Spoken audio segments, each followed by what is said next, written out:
I have to give credit where credit is due. And China and the United States, you have pro-Russia people in this war going like, yeah, Russia's totally winning because they're slowly gaining ground and losing a lot of people. They don't really pay attention to the fact that their infrastructure is getting bombed, and this is infrastructure that's kind of already failing. Kind of. I'm gonna say that kind of. And the pro-Ukraine people are like, since the gains are so slow and grueling, they think, yeah, Ukraine's winning this war. And it's like they don't see that both of these countries are going to be unsustainable in the future after all is said and done. Like, Putin cannot end this war. He does not have the ability to do so. If he pulls all those people off the front line and puts them back into society, it's going to cause a lot of chaos. Mobilization has some very negative consequences. And they're going to look at this and look at that map change, how it changed so little over 4 years. And they're going to be like, wasn't worth it. And they're going to want revenge against the Russian government. Or they're going to just take out all that anger on someone. There have been about 500 murders attributed to people who've come off that front line. Putin knows this. He knows he's got to, like, kind of slowly integrate them back into society. I just don't think it's going to have a lasting effect. He's spending too much money on the war. His plan is to spend a lot less next year. I feel like maybe once he has Pokrovsk, like, a firm grasp over it, doesn't really have the, like, I know the fellow Russia people are like, yeah, he's got it now. Russia is in the city with its civilian dress soldiers, but he doesn't have a firm grasp of Pokrovsk yet, despite what they're going to tell you. But once he does, maybe then he'll call for the ceasefire, and he'll be like, all right, we're going to drop the borders now, and this is where the war ends.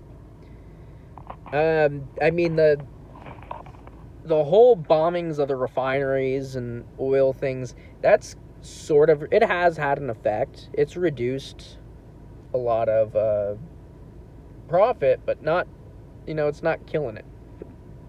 It's not a game changer, really.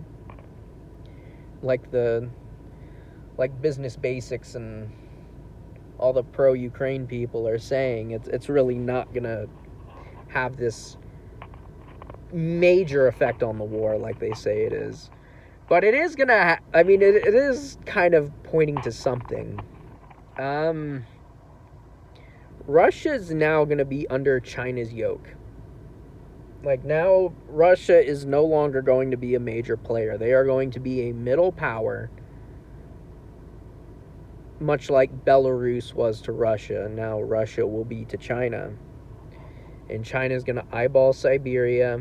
And as soon as the civil unrest starts, they're going to break ties with the Kremlin, send troops into Siberia,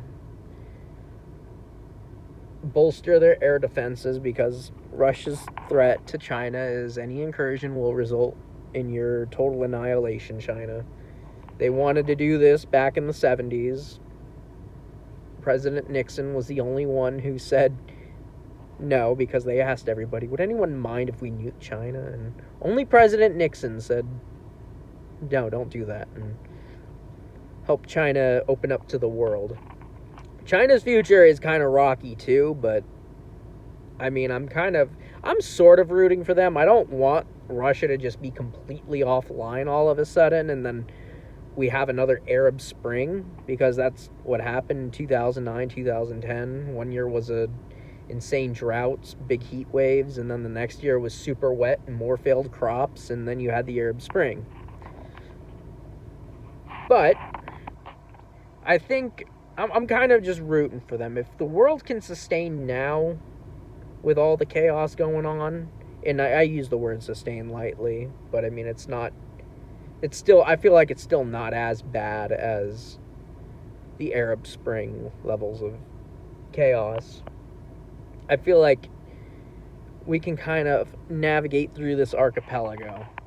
I might be totally wrong. We might just have a full-blown civilizational meltdown, much like the Dark Ages, but I'm a little hopeful. I was kind of wrong about there being societal collapse in the form of the Bronze Age collapse, where people became very distrustful towards technology. I feel like people are now a little more trusting, and I know, yeah, oh, AI is super bad and whatnot, but it's actually done a lot to help, and it's there is a reset happening right now, and yeah, there are going to be some losers in it. I think generosity is going to be a much needed thing from the people who win, though.